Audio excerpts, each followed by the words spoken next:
Só da igreja na paz do Senhor. Amém.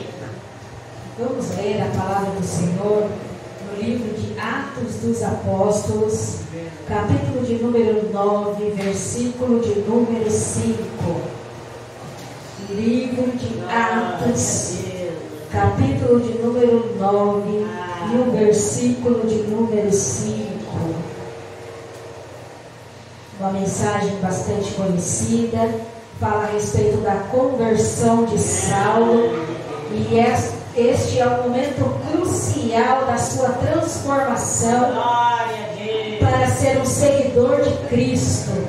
Atos 9 e 5 vai dizer assim: e ele disse: quem és, Senhor? E disse o Senhor: eu sou Jesus, a quem tu persegues. Duro é para ti recalcitrar contra os aguilhões. Pode nos assentar, adorando, bendizendo, glorificando o nome santo e poderoso do Senhor.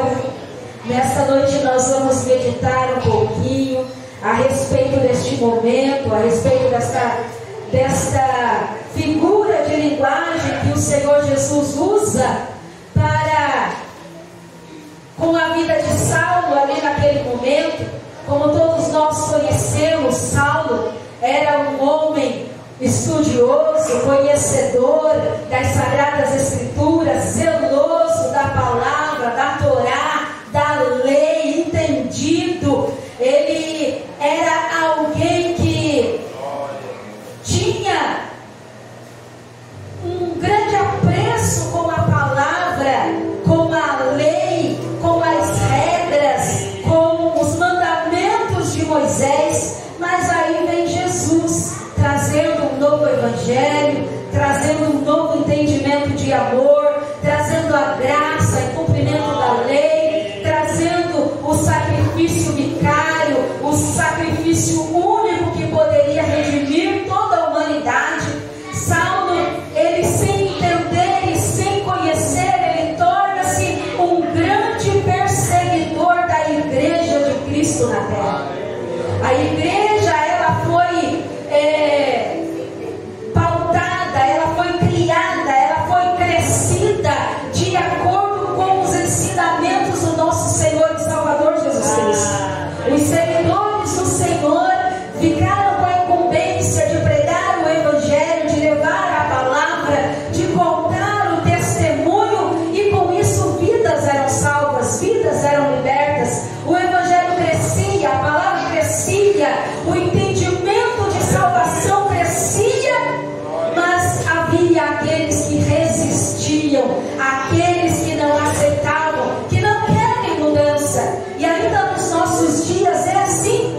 Existem pessoas que ouvem a palavra, que escutam o evangelho, que até se emocionam com a mensagem da salvação, porém não mudam os vossos corações, porém não se transformam, porém não modificam as suas atitudes e a sua forma de viver. E Saulo, ele era assim, coração endurecido, uma pessoa que só aceitava a lei, só cria na lei, e quando o evangelho passa a ser pregado, ele passa a perseguir a igreja do Senhor.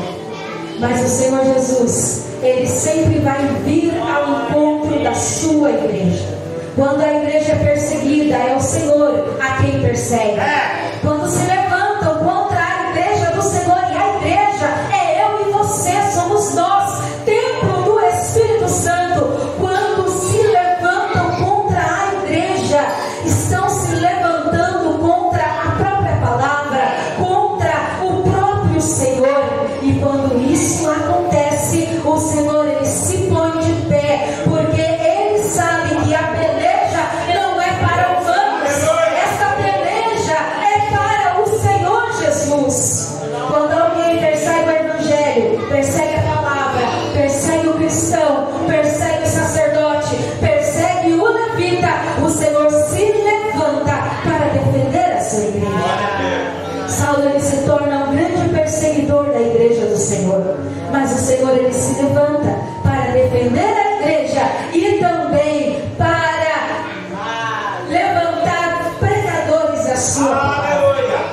Porque o Senhor, Ele busca pessoas ousadas. O Senhor, Ele busca pessoas com autoridade. O Senhor, Ele busca pessoas com ousadia, com coragem e com vontade, assim como Saulo, ele tinha, porque ele estava na lei, no engano, mas o apreço e o amor pela palavra ele tinha. Então era necessário ele ter um encontro com o Senhor. E toda vez que for necessário alguém ter um encontro com o Senhor Ele vai preparar este encontro. O Senhor vai preparar a situação. Nós oramos por vidas, culto após culto, pedindo para que o Senhor venha encontrar-se com essas pessoas, que elas venham se redimir e aceitá-lo. E isso vai acontecer em algum determinado momento, no tempo de Deus. Vai acontecer. Todo aquele que entregamos nas mãos do Senhor, o Senhor, Ele vai ter um encontro com essas pessoas. E chegou o dia de Saulo, chegou o momento de Saulo, chegou o dia do encontro marcado do Senhor Jesus com Saulo. Glória a Deus, aleluia. E este momento foi no caminho de Damasco.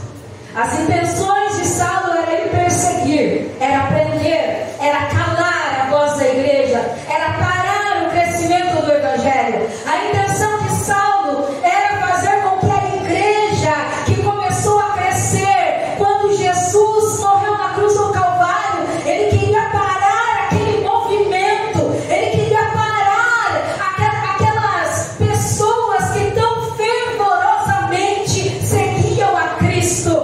Mas Cristo vem ao encontro de Saulo, e quando Cristo se encontra conosco, algo diferente acontece.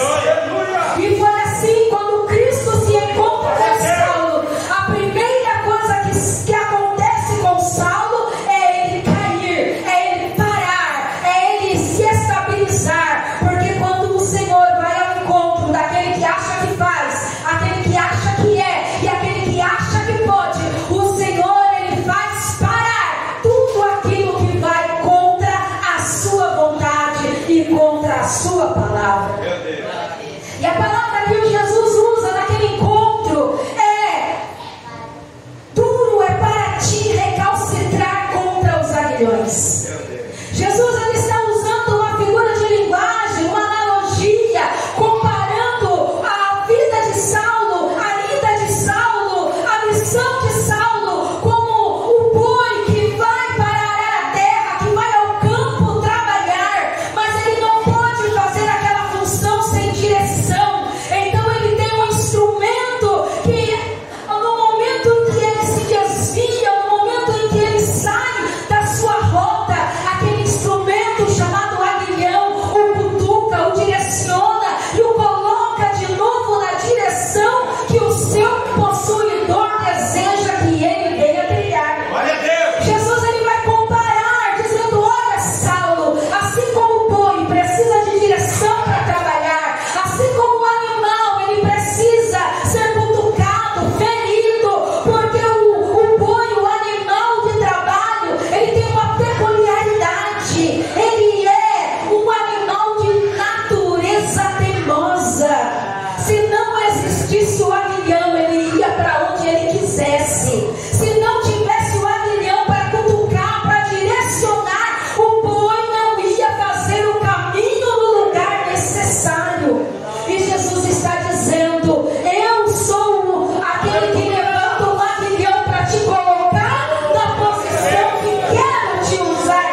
estamos trabalhando para o Senhor Jesus.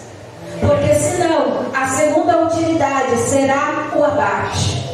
Ou então nesta terra nós só temos uma missão: trabalhar para o Senhor Jesus. A segunda é descansar em Cristo, mas isso é só para quem já desistiu, já cansou, já acha que está bom, já está parando com a sua missão. Porque para quem ainda tem forças para trabalhar, o Senhor ele vai dizer: duro é para ti recalcitrar contra os aguilhões. Recalcitrar é voltar para trás. Recalcitrar é não querer obedecer, é não querer se deixar ser direcionado por aquele instrumento. Quando o boi fazia isso, ele se machucava, ele se feria, ele era cutucado. Sabe o que significa? Quando a gente não faz aquilo que o Senhor colocou nas nossas mãos para fazer, a gente se machuca, a gente se decepciona, a gente passa luta, passa prova. Porque o aguilhão do Senhor, ele está posto. Porque o Senhor, ele tem um trabalho, ele tem uma chamada sobre as nossas vidas. E se nós recalcitrarmos contra o aguilhão, nós vamos nos machucar. A palavra do Senhor, ela vai nos dar o exemplo do pregador Jonas. Jonas, ele recebe uma missão, ele recebe uma direção, ele recebe uma ordem para ir pregar num determinado lugar, numa cidade. Mas Jonas, ele julgou no seu coração: aquele povo não merece, aquele povo não merece salvação, aquele povo não merece a misericórdia de Deus, eu não vou pregar. E Jonas, ele recalcitra, ele volta atrás, ele se esconde da face do Senhor. E então ali o Senhor, ele vai levantar os seus aguilhões na vida de Jonas. Levanta o aguilhão da passagem, porque Jonas paga por uma passagem, mas não tem a viagem que ele deseja. Muitas das vezes nós vamos desejar algumas coisas na nossa vida, mas não é Deus que quer para nós. Deus, ele não quer que retrocedemos, ele não quer que voltemos atrás, ele não quer que fujamos da nossa missão, ele quer que nós avancemos, ele quer que nós façamos aquilo que ele determinou sobre nós.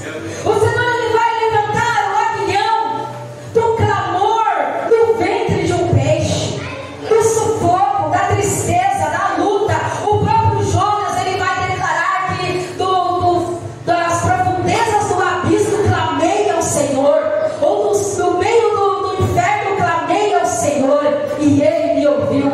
O Senhor levanta o aguilhão de um peixe para transportar Jonas de volta para a sua vontade. Quantas das vezes não queremos fazer o que Deus direciona, o que Deus ordena? Então vem a luta, vem a prova, vem a doença, vem o desemprego, vem as dificuldades. Às vezes até sabemos que é porque não queremos seguir a direção do Senhor. O Senhor levanta aguilhões para que nós retornemos para Ele. Naquele encontro de Saulo com o Senhor Jesus, ele vai se deparar com uma cegueira física, para poder começar a ter uma visão espiritual. Porque nós não podemos ficar presos apenas na visão material, apenas na visão desta terra. As nossas escamas precisam cair dos nossos olhos, e a gente precisa entender que fazer para Deus é um empreendimento que fazemos para a vida eterna. Quando nós fazemos para Deus, nós estamos investindo na nossa salvação, nas mansões celestiais. O nosso galardão recebe acréscimo. Quando fazemos para Cristo, ele fica com uma dívida conosco.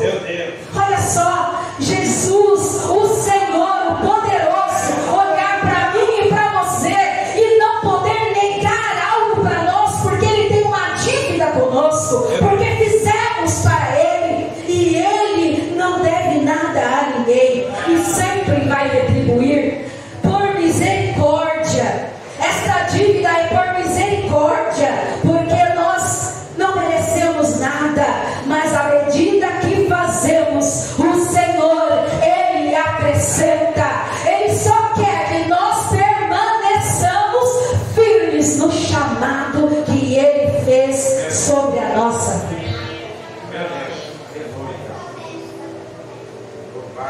Aquele momento de encontro de Cristo com Saulo, ele então recebe uma visão espiritual. Então ele tem um entendimento de que até então o Senhor tem direcionado para fazer uma grande obra na terra. Meu Deus! Às vezes o Senhor ele quer nos usar para fazer grandes coisas, mas nós não acreditamos no nosso próprio potencial. Mas o Senhor ele é aquele que sabe do nosso potencial, acredita no nosso potencial, investe nas nossas vidas, nos enche de graça, nos capacita e ainda vai na missão conosco. A única coisa que Saulo precisava para ser bem sucedido na sua missão era ter a sua rota direcionada, era ter os seus caminhos redirecionados. E então o Senhor ele diz para Saulo que era duro para ele recalcitrar contra os aguilhões, porém era ele quem o havia escolhido como um vaso precioso para ser usado na sua presença. O Senhor ele escolheu a cada um de nós. Ele escolheu a mim, ele escolheu a você, ele nos deu uma missão. Nós temos um potencial e o Senhor ele quer que nós venhamos a usar essas ferramentas que ele nos deu para fazermos a sua vontade e a sua obra. O aguilhão vai nos instruir. O aguilhão muitas das vezes vai acontecer na nossa vida para doer um pouquinho, para apertar um pouquinho, para a situação ficar difícil, para nós voltarmos para a missão, voltarmos para o caminho, voltarmos para o querer do Senhor e não pararmos a obra que Ele colocou nas nossas mãos. Porque senão vai ser duro para mim e para você recalcitrar. Quantas pessoas voltaram? Quantas pessoas pararam? E hoje não tem mais força para voltar, estão com a vida destruída, estão corrompendo seus corpos nos vícios e em tantas outras coisas, e já não tem mais aquela alegria de estar na presença do Senhor, embora queira. Duro é para elas recalcitrar, porque o aguilhão continua trabalhando. A luta não vai passar porque nos afastamos, vai continuar, porque o aguilhão é isso, é aquilo que espeta, é aquilo que aperta, é aquilo que direciona. E enquanto não entendermos que estar em Cristo é a solução, vai continuar sofrendo, vai continuar padecendo. Mas quando se aceita o direcionamento do Senhor, então nos transformamos em um Paulo. Quem foi Paulo na Bíblia? Paulo ele é um dos maiores pregadores da palavra do Senhor descritos no Novo Testamento. Ele foi um homem que formou discípulos, formou cooperadores. Paulo ele abria igrejas por onde quer que ele passasse, embora a palavra que ele pregasse voltava para ele como açoites, como prisão. Mas mesmo assim, ele sabia que não podia recalcitrar. Ele continuava na direção que Cristo o colocou naquele dia na estrada de Damasco, e ele continuava trilhando o seu caminho. O resultado do seu sofrimento eram igrejas abertas. O resultado das suas pregações eram vidas transformadas, eram vidas que se rendiam ao evangelho que antes ele perseguia.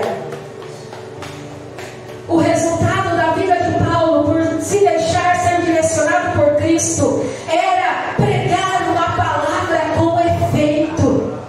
A palavra que Paulo pregava tinha efeito, o mesmo efeito que nós podemos contemplar no nosso meio, quando nós determinamos a cura e o milagre e recebemos o testemunho de que a vida foi alcançada pelo Senhor Jesus. Isso é o efeito da palavra, o milagre da palavra. Isso é Cristo agindo na palavra.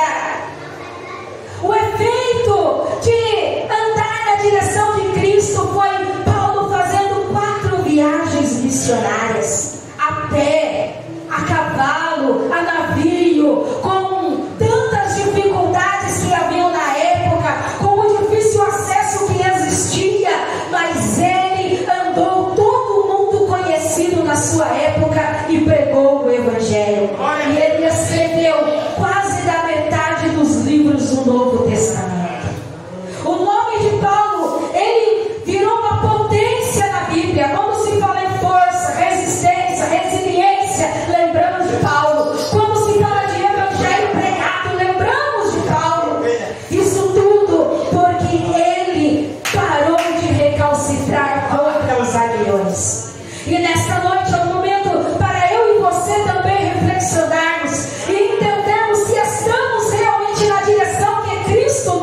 de Cristo.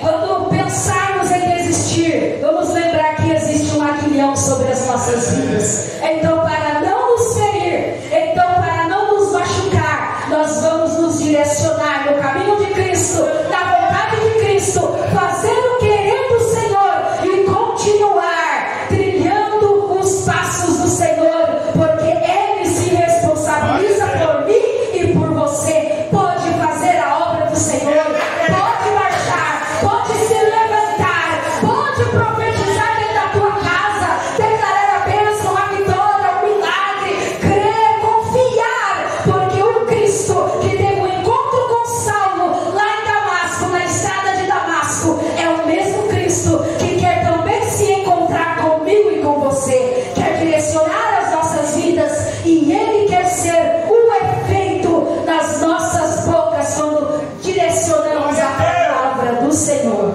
Que o Senhor Ele venha continuar operando e trabalhando nas nossas vidas, que o Espírito Santo